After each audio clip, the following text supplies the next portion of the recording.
Welcome to another episode of Complete Developer Podcast, the podcast by coders for coders about all aspects of creating your best life as a developer. I'm Will, the accomplished developer and aspiring software architect. And I'm Beej, the journeyman developer, sharing my journey in development. So it's far enough into the new year that you've probably have an idea about your taxes. I mean, when this comes out, you're about a month away from tax season, tax month, day. I don't know. In the U.S.? It's in the U.S., yeah. It's probably a good time to start thinking about your longer term financial goals. Whether you are trying to get out of massive student loan debt, hey, or you're considering buying a vacation home, really? You should probably be periodically looking at your finances and figuring out how to optimize them. In this episode, we're going to discuss some things you should be adjusting in your financial situation in the new year, or really any time. But before we get started, Will, what have you been fighting this week? Well, I went to my parents' house over the weekend, and my dad had a whole bunch of work to do out in the greenhouses. And so I ended up helping him. Oh, fun. And yeah, so like, you got the beds where you put the trays, with the plants and stuff, and you have a wire mesh underneath that. And I had to replace 2 300-foot runs of that. Oh, nice. That sounds like so much not fun. Yeah. And, it was like sleeting when we pull up and, just freezing cold outside. And then you go in the greenhouse and you have to ditch layers because you're moving heavy stuff and it's hot. And then you got to put them back on and go outside and it's just back and forth. So, for the most part, it didn't hurt me too bad, except for like the bales of like big heavy wire that probably they weigh like 90 pounds. You put it up on the bench and then you got to like clip, with wire cutters because it's kind of tied together and like twisting at weird angles and holding one of those up. My body told me the next morning that, hey, dude, you're not 25. Rather profoundly. So that was pretty good. But I was out there I think I worked with him for 5 or 6 hours on all that. And, helping my brother-in-law and sister with their new fence that attaches to the fence that I helped dad build in like 1993. And thankfully it was just like measuring and leveling stuff and marking it off. I didn't have to like do the work this time because I knew to dodge. So that was pretty cool. Other than that, I've been trying to work on another book. I think I've mentioned that before. It looked like I was going to have some time to really buckle down on that this week because I haven't been able to for the last couple of weeks because of work. But I have some contract work that has come in. So I'm going to deal with that first. So yeah, it's just this time of year is like this. So how about you? I am texting my girlfriend to tell her not to call me while recording. Oh, she called right when you were talking. I think I got it before it picked up, but yeah, I didn't ever hear it. So yeah, if you guys heard some Tom Petty playing, it was her calling. That's her ringtone. So, little story about her. She has found a friend at church to be her roommate, and then Saturday she was at a small group talking about it, and one of the other girls, actually the one who designed our tattoos, was talking about she and her roommate, like future roommate, were looking at places, and they were like, we should get together and see if they want to rent a house, like a 4-bedroom house. And so they found one that's 4-bed, 4-bath that they were going to go look at. So she was probably calling to tell me about it, trying to catch me before we started, but not quite. All right. She wants me to call her between the podcast and the aftercast if you can. She knows my schedule. So anyway, I have some great news. I reached my first goal for fundraising for the mission trip. That the goal was 65% of the total was due yesterday. Both Amanda and I hit that amount for our respective mission trips. So I just want to say thank you to everyone who donated. I know that I had a few listeners who donated, and we had a few anonymous donors. So, also thank you. I only have about $950 left to raise for the trip. So I'm very excited. That has to be in by April 1st. So I'm confident I can get that. And if not, then I have the money to, get myself the rest of the way there if I have to. But I know like I have some family members who said they're going to donate who haven't yet. And then we've got some more fundraiser things that we're doing with the church. So. And I forgot to do it till today. So yeah, so that's coming in too. So, there's all sorts of stuff coming in. You're better off than you think. Yeah. And there'll be a link in the show notes if you guys want to donate. Again, thank you for everyone who has. I really do appreciate it. In exciting news, my birthday is tomorrow. That's not the exciting news. 40 is a cool birthday, I suppose. I mean, depends. No, that happens more around 70. No, so my sister, who lives in Florida, and her family drove up last weekend to surprise me. Now, I knew something was going on because Amanda I said she had group. She had group and was very, very explicit on like, what are your plans after I get out of group? I'm like, I don't know. I was going to, because my mom's out of town. I'm like, at some point I got to go over and water her plants and stuff like that. And she's like, well, don't make plans. I want to hang out with you after group. And I'm like, something's up because like group lets out around 8 and she goes to bed. All right. It lets out around 6 and she goes to bed at 8. So it's like, normally she's like, are you going to be in town? You're welcome to come over, but I'm not going to do anything. So I'm like, all right, something's up. Then I went over to water the plants at my mom's place. I'm in there and all of a sudden I hear the washing machine start going, like the clothes washer. I was like, what the? And I walk into the kitchen. I see the decorations and I'm like, oh, okay. So I texted Amanda. I'm like, hey, somebody's been over at my mom's place because they left the door, deadbolt unlocked and there was a lamp on. And then like a few minutes later, I got a call from my sister. She was like, hey, where are you? I was like, I'm at home. She's like, all right, well, we're coming to pick you up. We're going to take you out to lunch. Surprise. Nice. Yeah. So it was fun. We went to lunch. Then we went to Strike and Spare for bowling, skating, bumper cars. We were going to do laser tag, but the line was just way too long. So many teenagers there. But my nieces afterward said that was the best birthday party ever. They're like, it wasn't even one of ours, or even for a kid. It was for an adult, and it was the best birthday party ever. I'm like, yeah, I'm just a big kid. Pretty much, yeah. Like, there's not going to be any debate on that. So, guys, similar to my fundraising, we want to thank all of our patrons.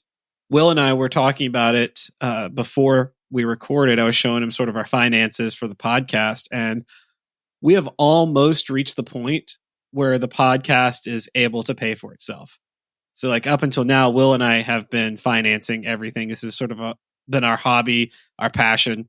And we have reached the point between you guys' donations, which is the bulk of it, and then, help from Lucas through advertising, that the podcast is almost at the point of being able to pay for itself. Like in the next few months, we will probably reach that point where it is fully self-sustained.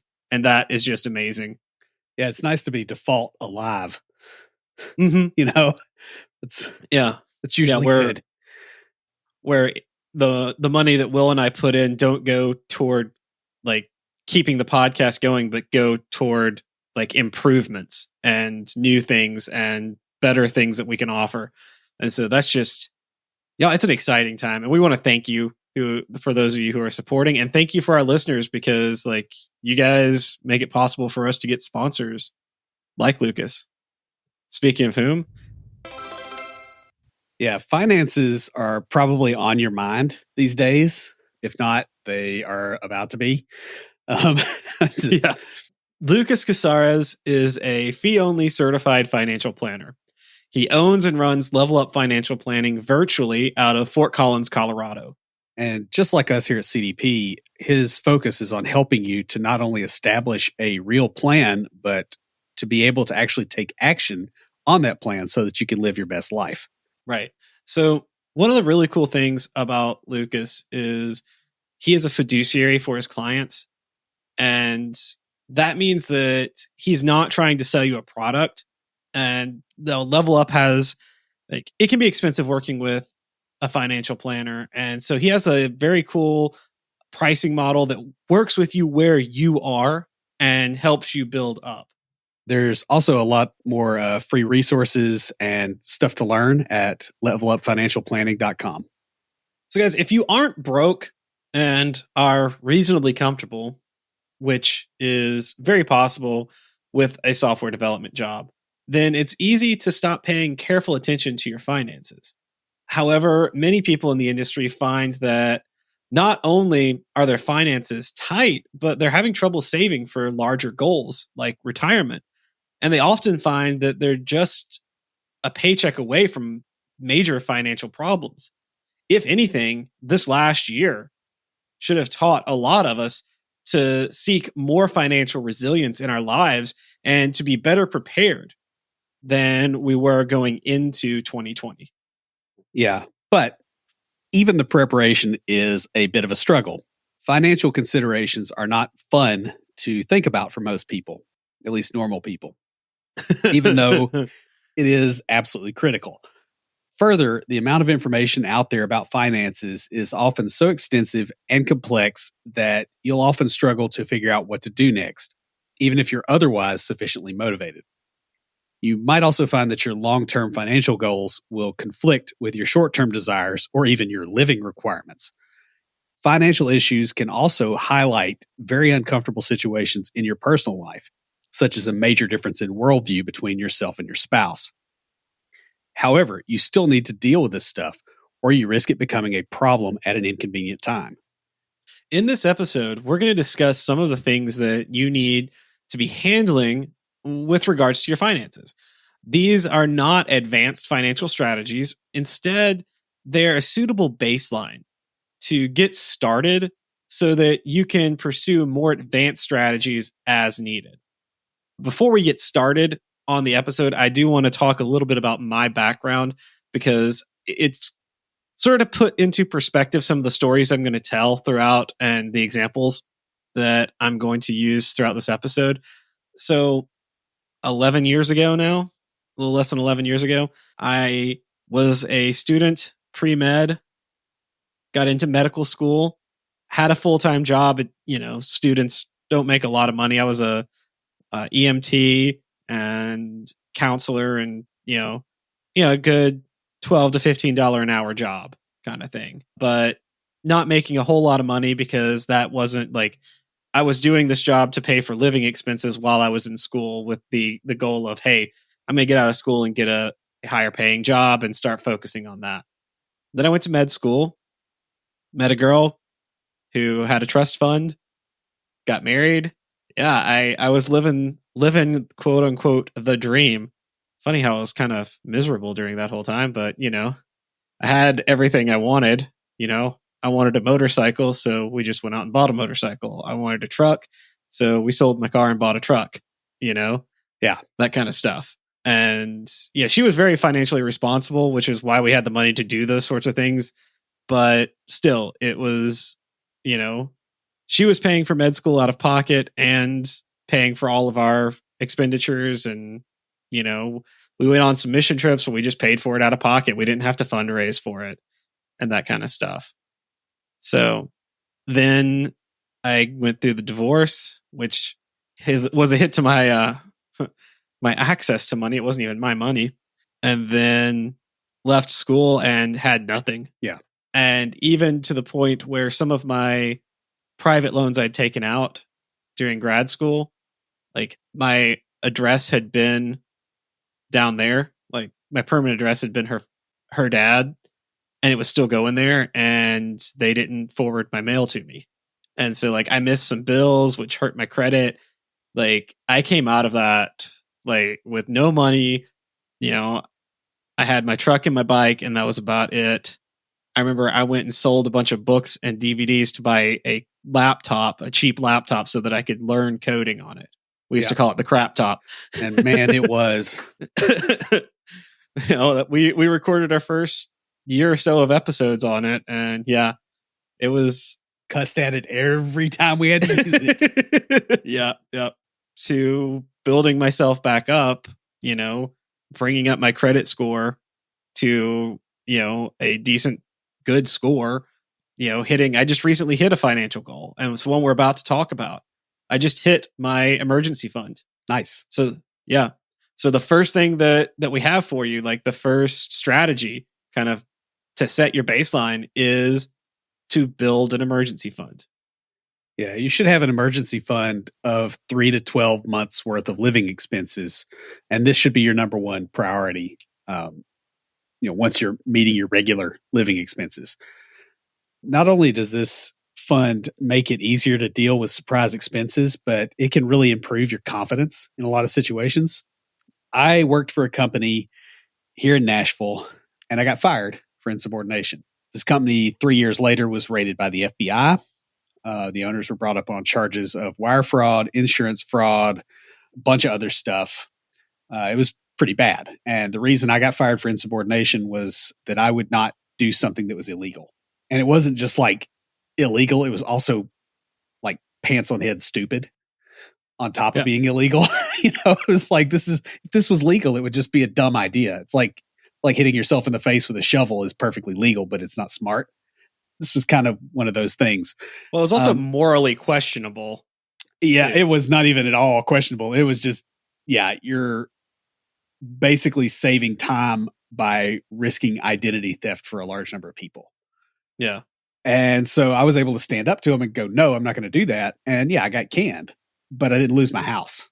Now, if I'd been in a situation, where, you've got a kid at home, your wife, is between jobs or doesn't bring in enough money to pay the bills, and you're living hand to mouth, when somebody puts that pressure on you, it's a lot easier to make you crack if you don't have savings. Yeah. So basically what you're saying is an emergency fund makes it possible to take some risks or to be firm in what is right that otherwise might not be possible. It also makes it easier to absorb some surprise expenses, such as cars breaking down, getting stolen. Yeah, that happened to me. I was starting when I had just started my emergency fund. When you had an emergency. Yeah, I was going to build up about 3 months of an emergency fund, and then I was going to save up for a laptop, and I ended up, my truck got stolen, and so there went the emergency fund. Yeah, and we had to use the crap top for so much longer. Yeah. I mean, you get hit with that or sudden tax bills. It's very easy to get that stuff screwed up and to not realize it until all of a sudden, you owe $5,000 and you got to come up with it in 2 weeks. That's extremely stressful, even if you do have the money. But it's way worse when you don't. If you're single and willing to cut expenses to the bone, you can get by with a smaller emergency fund. That's sort of where I started. Yeah.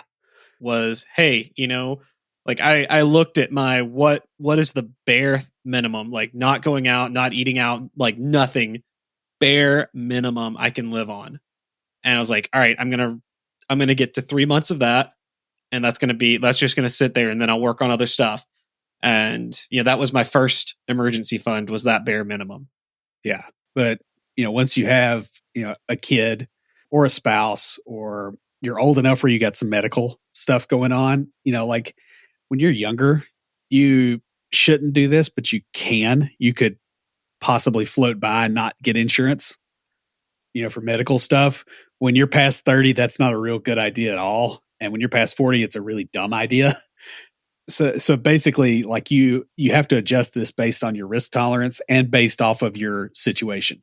Because what you don't want to do is build up a year's worth of emergency fund, but you didn't pay your credit card bill, or you just paid the minimum, and you're actually further in the hole than you were before.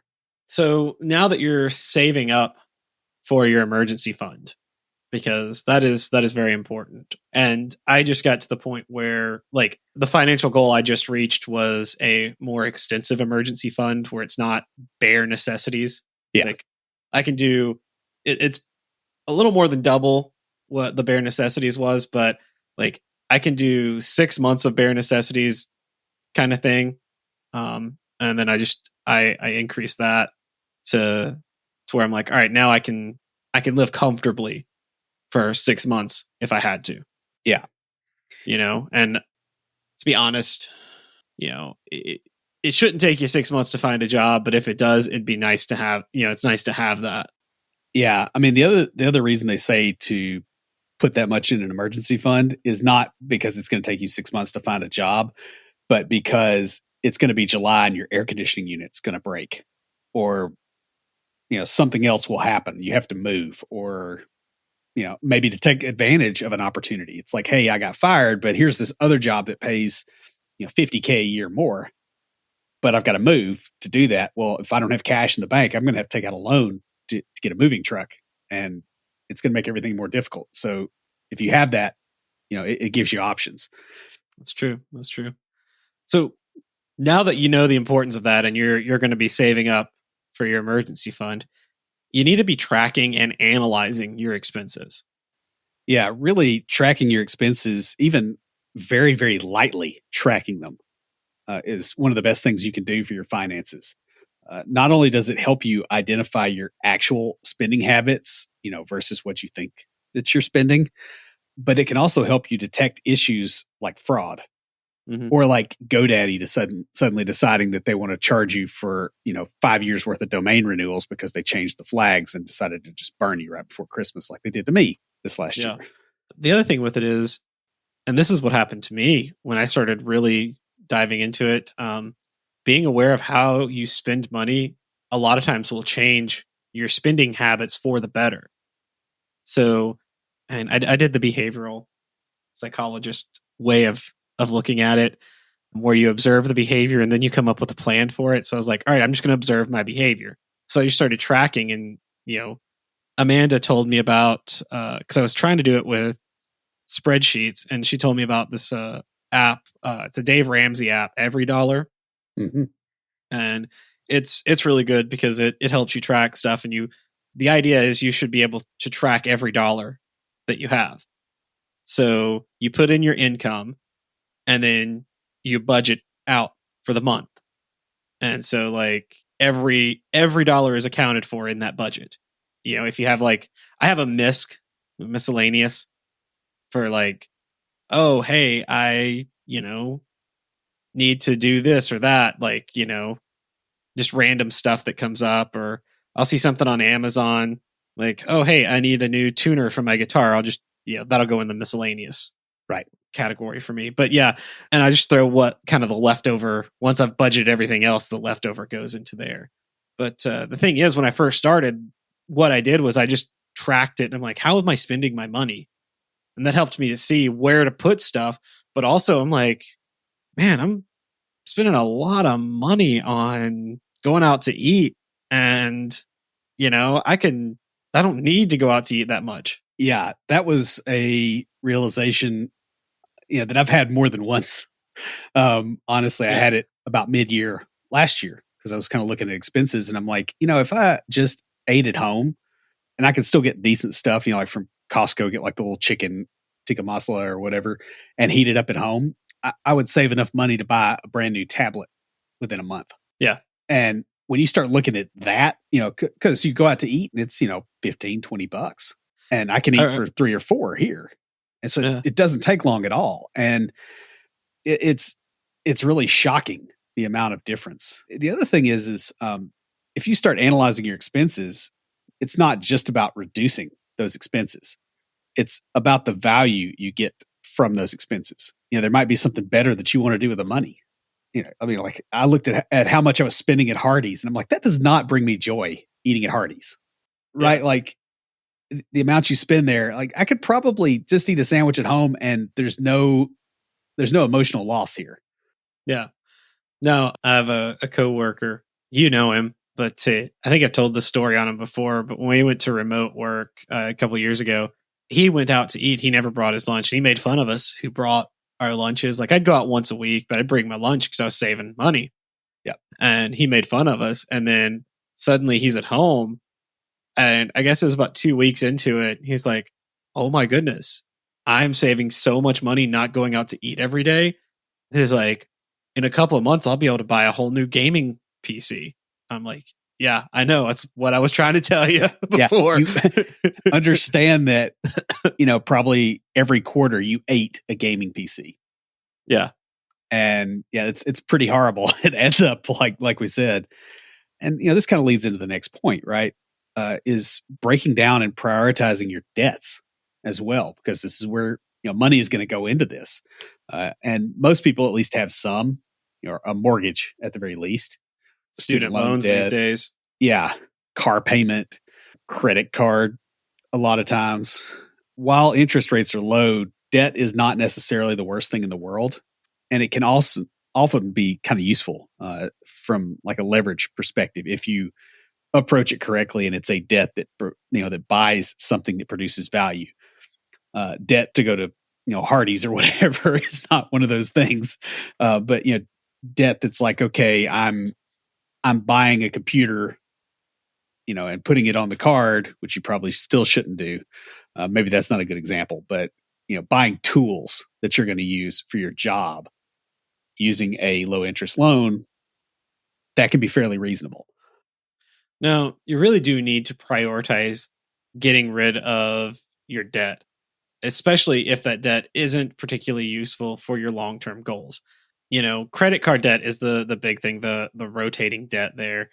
It's not often useful, and it can really improve your life when you get rid of it because of it's got such a high interest rate.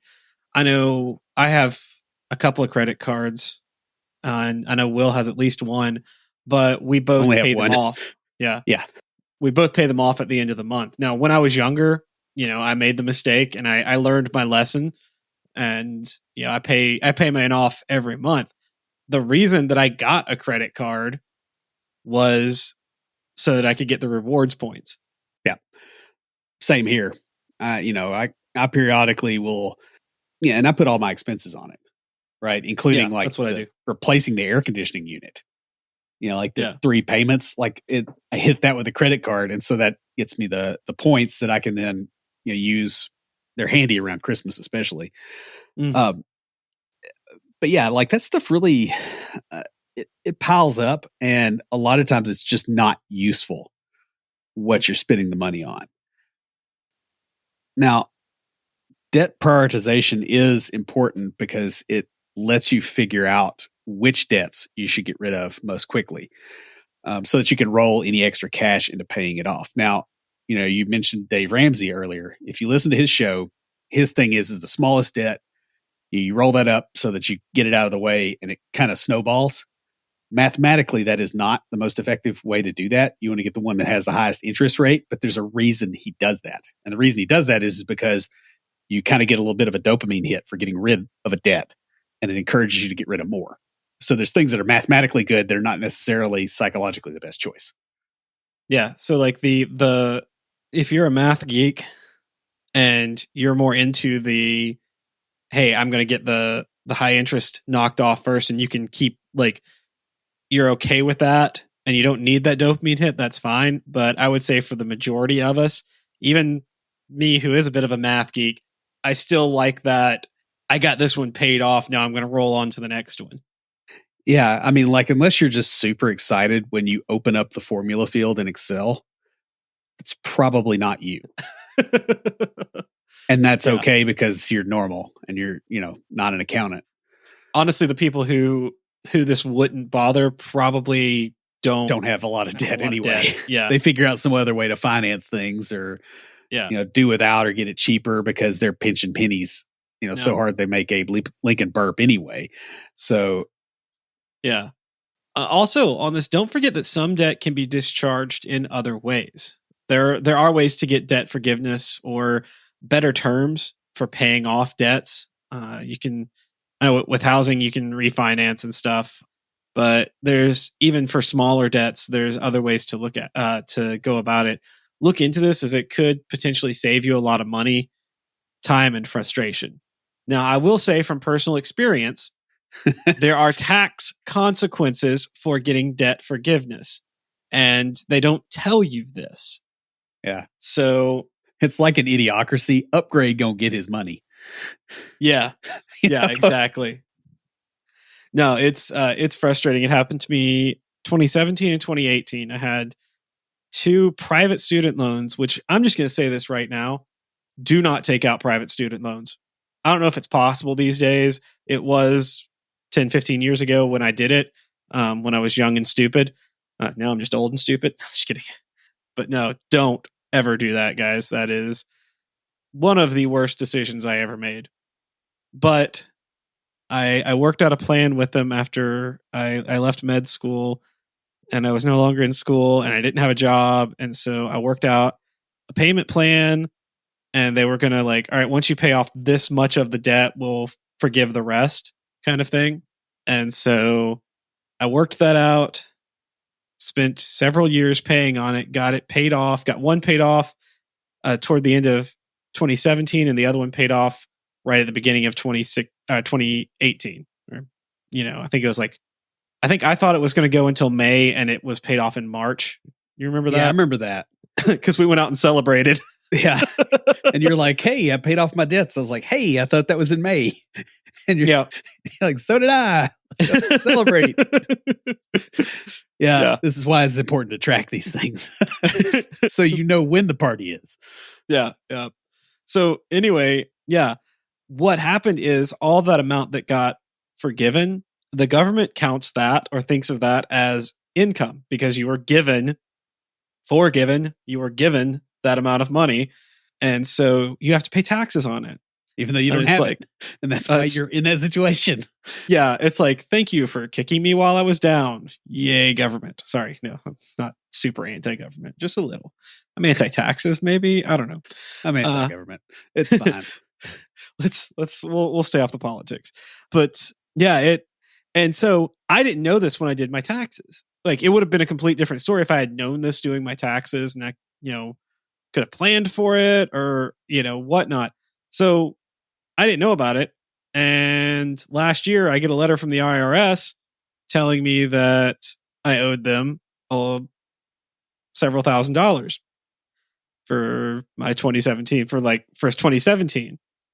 And I was like, oh no, I talked to a friend who does that kind of stuff. And he's like, yeah, nope, this is legit, man. He's like, don't fight it because it's the government. They can throw you in jail. Just pay it and, be thankful that, they're not going to throw you in jail for it because it was for an oopsie. I'm like, all right, cool. So that happened. And then the week before Christmas this past year, I got another letter from them for 2018. I'm like, oh my goodness. It was the same mistake, just 2 years apart. And so now I owe even more to them. And I'm like, this is ridiculous. And had I known that from the beginning, had I known that when I did it, I could have put it on my taxes. It would have been part of the whole thing. But yeah, it was a mess. And the penalties get you and the surprise is what really hurts. Oh, yes. Because you're just not prepared for it, especially if you don't have an emergency fund. That's why you do that. Another thing you need to be doing is you need to get a credit report or find out your credit score and start coming up with a strategy to improve it. While you may think that you have a good idea of your actual financial situation, it's really easy to miss things such as fraud, debts that you thought you'd paid off or that you didn't know that you still had for some reason.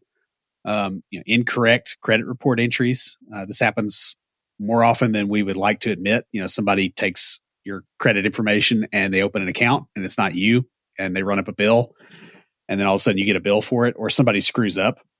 So there's another Gant family close to where I grew up that is no relation whatsoever. And there was a guy in that family that, took out a major loan and we started getting the paperwork for it.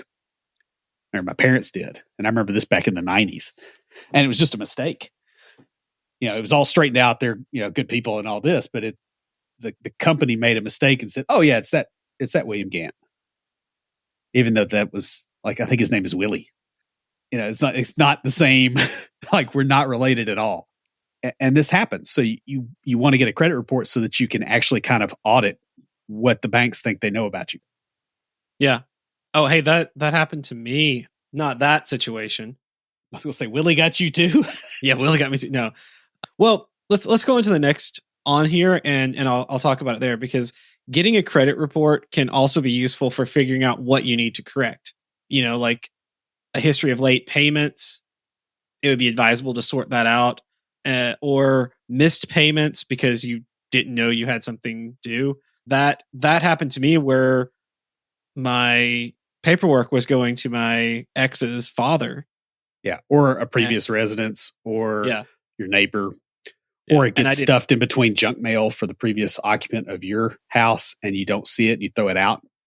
That happens to me here a lot. Yeah. And so, that happens, and like months go by with no payment, and then it starts like dinging your credit. When I started getting myself back together, I had a pretty low credit score because of that. And strangely, like not strangely, but divorce dings your credit. And then, I guess being married to, someone who has a trust fund bumps your credit up. So yeah.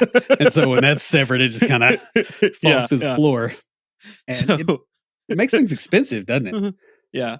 So I started like, I got a Credit Karma account, and started just tracking my credit on there and using that to see what was going on and what I needed to work on. And now I've gotten my credit back up into the good range. Like I think we celebrated that too. We celebrated a lot. Realistically, it was like, hey, it's Tuesday. Hey, let's get chicken wings. Yeah. There are a lot of celebrations.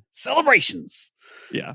But no, I think we did go out. I think I called you up because I told my mom and Will about it. And I'm like, dude, we got to go out and celebrate. I got my credit score up into the good range. I know that's like something like what somebody on a credit card company commercial would do. Yeah. But I mean, I do remember doing that. One other thing I do remember, as well, as far as the credit score, if you're not monitoring it, I worked for a company that did fraud cleanup and a lot of that kind of stuff. And they had a client there who had her information had been stolen in a breach, and it was being used by illegal immigrants for various things. And she had like 70 people using her information. And so like, it was so bad, she had to get a new social security number. Wow. Which they almost never do. Yeah. But the government was like, yeah, you probably, let's just fix this. And she did not know until she tried to take out a loan for a house. It's like, wow. You're pregnant, you're buying a bigger house so that there's a place for the baby. And all of a sudden you find out that you basically can't buy a pack of gum with cash because your credit is bad. Wow. It's a bad spot to be in. Yeah. So all I had was, and I caught this because I was using the app, but they apparently I had looked at switching phone carriers, and they did an illegal credit check. Yeah. Like they didn't, like I never signed off on it or anything like that. And it was a hard hit to my credit.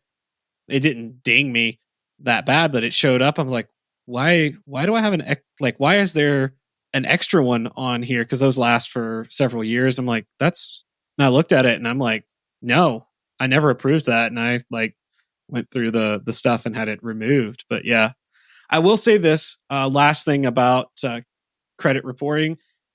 The credit reporting agencies, like the ones that you get, they do soft checks, and those tend to be a few points higher than like Equifax and the whatever the companies that do the hard checks. So like if you're going to get a loan and stuff, like if you check your stuff on Credit Karma, it's going to be a few points higher than what it is when it comes back from a hard hit. So another thing you need to be doing is you need to actually start getting a budget together and actually look for ways to control and decrease your expenses. And with the information that we talked about before, you kind of need to be starting to break out your expenses and budgeting a little bit better. Like the better you can do at this, the easier it is to get to your financial goals because you're not wasting money. This doesn't have to be a detailed budget with charts and graphs. Rough breakdown on a napkin can be enough to get a general idea in your head. If like my bank account does a breakdown of my expenditures. And it's like, oh, hey, you spent so much on groceries. You spent so much on, like at restaurants or, businesses that are classified as restaurants and that sort of stuff. And that can give you a decent idea. The app I was talking about earlier, Every Dollar, is really useful because you can create that budget, and it's nice because you can go in and adjust it, especially as you're figuring that out, or if your income changes, you can change it to match that. Thing is, as you start to realize what you're spending money on, you'll often find that you're spending a lot more on certain activities than you actually thought you were spending. This happened to Will and I both on going out to eat. That's sort of the whole point of this exercise. Budgets don't have to be about depriving yourself. Sometimes just knowing that you overspend in areas can be enough to change your behavior. On that point, I remember our friend Guy, back right after we graduated from college. Like, it was about a year after when I met him. But he and I were like, I was talking to him about my budget and stuff, and I was actually complaining because my mother had been like pestering me about, like, oh, you shouldn't be spending money on this or that. How moms tend to overreach, especially if, with their oldest who's still in school. And I was complaining to him about it, and he's like, yeah, you and your mom don't really see eye to eye on things. He's like, you can budget. Because I said, I'm like, I can't have a budget because I'm just like, it's not in my personality to be strict like that. He's like, no, you can do it. He's like, you just have to give yourself a little bit of like mad money, or just like, it's the miscellaneous that I have, just that, oh, hey, I want to go buy this book, or, you see something at Walmart and you're like, you know what, I'm going to grab that. Like, just that little extra bit in the budget for that. He's like, you can plan for that and still have a good budget. Yeah, you just got to control it. Yeah. Yeah. And I mean, as far as the change of behavior, like I realized, going out to eat a lot of times really was not, making anything any better for me.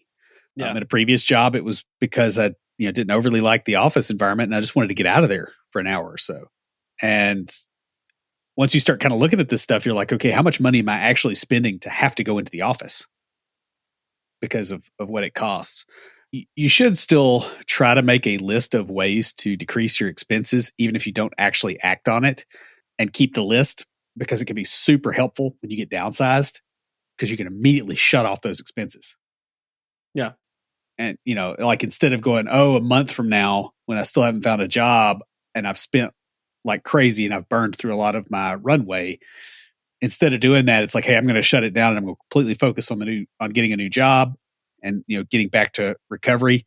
That makes that a lot easier, and also makes it where you can kind of stretch the amount of time it takes to find a new job if you need to do that.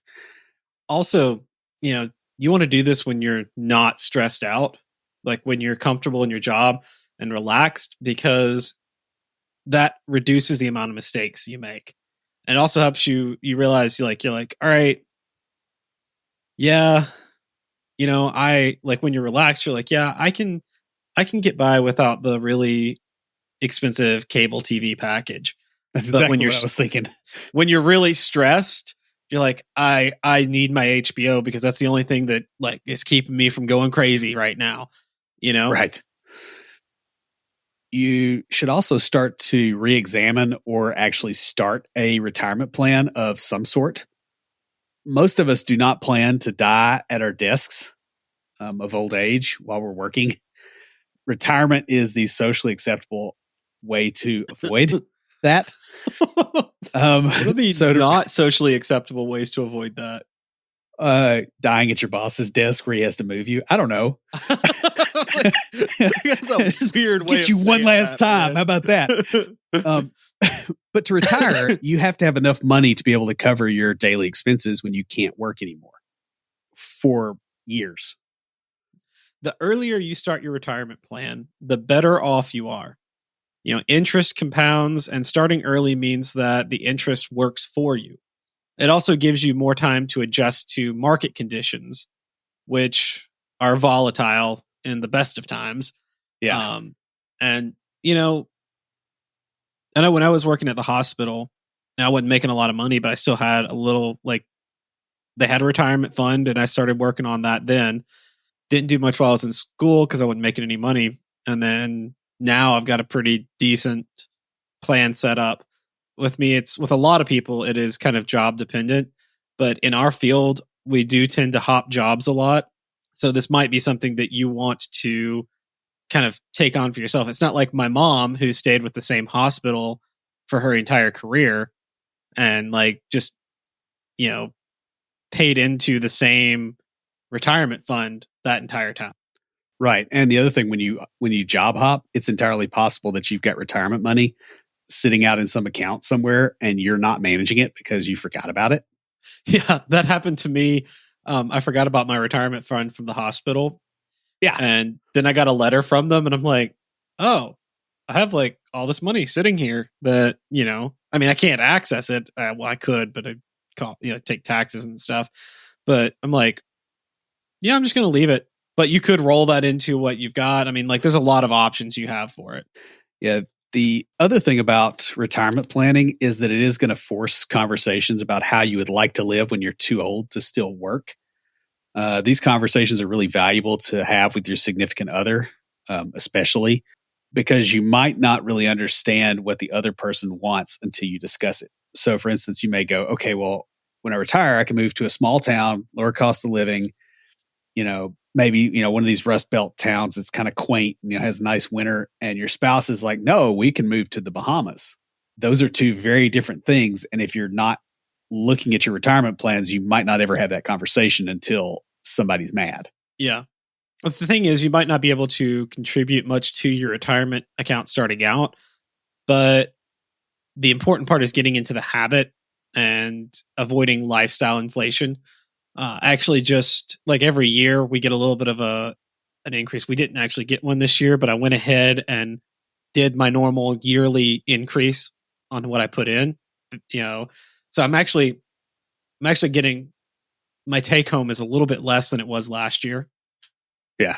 But because I budget things out, I'm able to just sort of absorb that because it's going into my retirement. The other thing is, if you start younger, you're able to be a bit more aggressive. Like, it's going into a fund, and they can be a bit more aggressive about it when you're younger because you've got a little bit more like my mom, who just recently retired, she was talking to her advisor, who manages her retirement account. And she was like, yeah, I don't, like, I'm living off this money now. So I don't want it, like, I want it to be stable, not a lot of changes, maybe slowly increase a little bit, but like very low risk funds. But when you're younger, you can throw it into high risk, high reward funds and, like, move the needle quicker, but at higher risk. And if you lose stuff, it's not going to, like, be detrimental. Yeah, and the other thing too is you can hold it for longer. Yeah. Right? Like, that's the big thing when stuff swings a lot.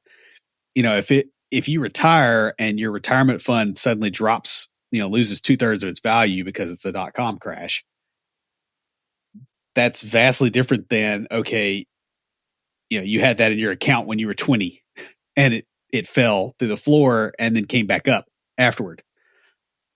It's just a different situation. Another thing you need to be doing is actually looking for ways to increase your income. I know Beej and I both do this pretty much all the time. Because we have that conversation quite a bit, is like, how do I increase the amount of money I'm bringing in? It is good to try and reduce expenses and save money for the future and get control of your finances. But inflation will start to really hurt your finances if you don't increase your income. Also, if you're like most people, your expenses are going to increase over the years, regardless of how careful you are about your expenses. Inflation, the price of things goes up, and life events are likely to increase your expenses. Marriage, birth of kids going to college, medical expenses that come up, those sorts of things. Yeah, and any increase in your income can be used to help pay down your expenses or to save for larger goals, such as, starting a business, buying a house, etc. So if you can get more money in, it shortens the amount of time it will take you to reach a longer term goal. And by the way, that goal may be something that also raises your income. No. This might be something as simple as changing jobs or even asking for a raise. Um, but it can include things like picking up some contract work, like Will is talking about building a product, or even learning new skills that you suspect will be marketable in the future. I'm kind of doing this a little bit with a hobby of mine. I enjoy playing the guitar, but a friend of mine is going to give me some kind of old broken guitars to learn. I've bought some classes on Udemy about how to repair guitars. Oh, cool. Yeah, and so I'm nowhere near that level yet, but I know people who charge 65 an hour for guitar repair, and I'm like, if I get up to a level where I can start charging, it's not something I probably want to do on a daily basis, but every now and then, like as a little side thing. Oh yeah. Yeah, or you might suddenly fall in love with doing that. That's true. And you're in Music City, so it's not a bad place to have that as a, because really you're selling shovels for the gold miners. Yeah. I mean, like not quite literally, but like strongly metaphorically. I don't know how to put that. So another thing you want to do is look for gaps in your insurance and deal with them. The first of the year is a really good time. I mean, it's a little into the year at this point, but it's a good time to review your insurance policies and make sure that you're still covered if anything has changed. A lot of times, open enrollment typically is October, November timeframe, with the new insurance policies taking effect in January. So, a couple of months in, you've kind of gotten past the beginning of the year stuff. This is a good time to look at, hey, yeah, you looked at it when you enrolled, but go over it again and go, hey, am I covered by everything? Yeah. And by the way, this may be a reason to change jobs too. If you're like, hey, my work insurance is crappy, by now. But yeah, you want to be, kind of aware that as stuff changes in your life, a lot of times, your insurance company is going to be involved in that anyway. Like if you buy a house, you have your child is born, those kind of things. You buy a car, they're going to know, they're going to be in the middle.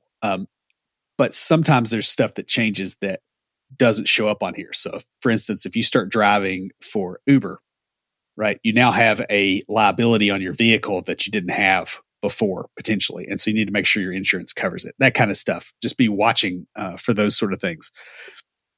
It's also a really good time to start looking for a better deal on insurance. Regulations are always changing. Your life is always changing. And insurance companies a lot of times don't change policies very much in a way that benefits their clients over time, to put it mildly. And so what was a good deal 2 years ago may be a really, really crappy deal now. And so you may want to be looking at that. Yeah. So there are a few areas you consider when looking at insurance. Like you need health insurance. You're required by law to have it, and vehicle insurance. Homeowners or renters insurance, even if you're not required by the place you're living in to have renters insurance, I highly, as a renter, suggest having it. Then you should probably also look into life insurance. Now, this is also a good time to make sure that you have contact and policy information for your various policies that you have in place. For instance, you should keep your health and vehicle insurance in your wallet or purse. Actually, I have it with me and on my phone. Yeah.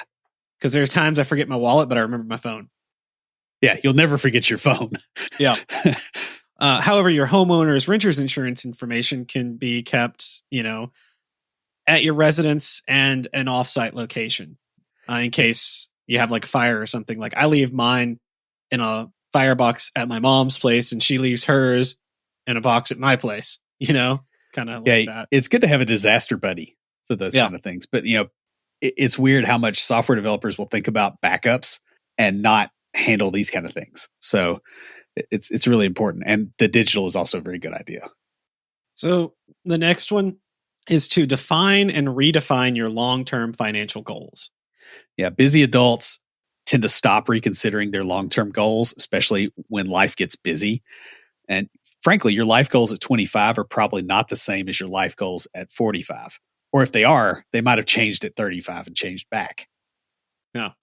Whatever they are, you need to periodically re-examine your long-term goals. We talk about this in our goal setting stuff at the beginning of every year, really. But this is very important.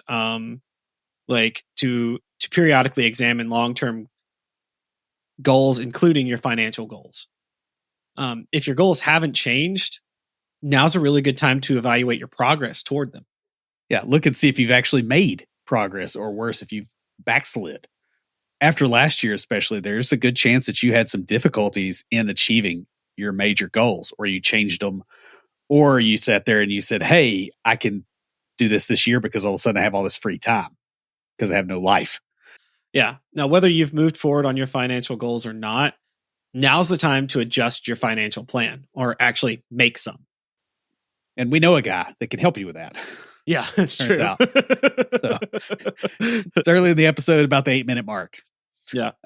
And also, if you find that your goals seem unachievable, this means that you need to decide whether you're going to do what's required to make the goal happen, whether you want to drop it, or whether you want to modify the way that you're going to try to achieve it. Don't be too quick to give up on your dreams, but be careful that you don't waste time going for goals that you just can't do.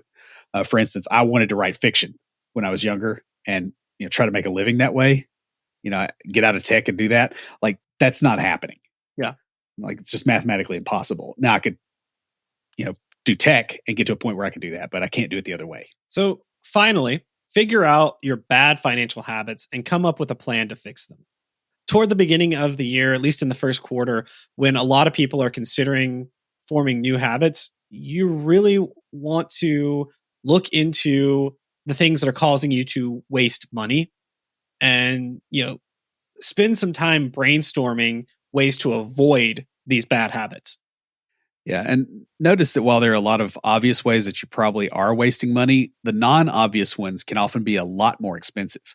So things like health issues, home and car maintenance that you've put off, like you put off an oil change for long enough, it's a lot more expensive than an oil change. Mm-hmm. Career planning failures can cost a ton of money that you'll never see. And sometimes, honestly, the most expensive thing you can do is to not spend money. After you have the money to meet your basic needs, sometimes it's more efficient to pay for someone else to do the lower value tasks so that you can concentrate on things that help you make more money. Yeah. And that's something I've had to learn the hard way over and over again, especially this last year, is I tend to be cheap and it's not helping me. So guys, finances are one of the things that can improve or destroy your quality of life. They're also pretty easy to ignore if you're otherwise comfortable. However, if you don't pay attention to them, financial issues can quickly wreck your plans and ruin your life if you let them. Managed properly, however, your finances can often allow you to achieve your dreams, retire earlier, or even make it possible to live a vastly different life than what you expected. That pretty much wraps us up. Beej, what do you have for us this week for Tricks of the Trade? So each of us have different areas of our finances where we need work, be it starting out and setting up an emergency fund or planning for retirement. We have different goals and areas of focus. This is also the case when it comes to other areas of our life. I recently had a heated debate with one of the other tech leads at church. Now, we both have very strong opinions and are very passionate about what we do. However, we come from different perspectives. She has a background in database structure and security, whereas my career has me doing a lot of research and development to find new ways of doing things. Her focus is more on stability, whereas mine is on innovation and exploration. Break it and figure out what went wrong and fix that kind of thing. This leads to some very differing opinions on things. But when we work together, I'm able to find new ways or new techniques, and then she's able to take those and make them viable for the long term. Make a great team working together at church.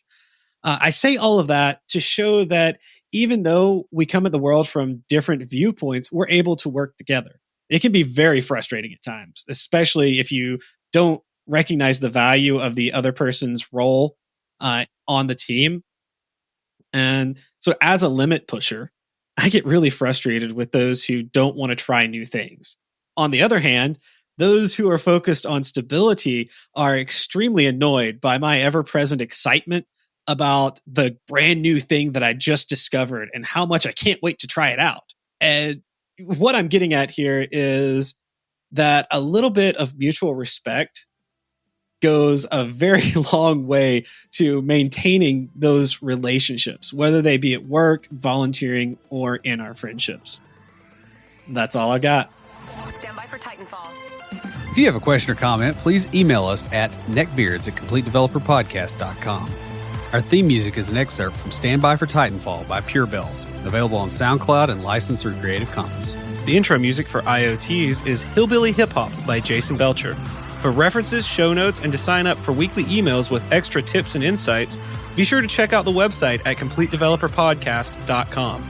You can also follow us on Twitter at CompleteDevPod and like our page on Facebook to keep up with news about the show. Catch us each week as we broadcast live, talking about what's going on in the tech world and answering listener questions.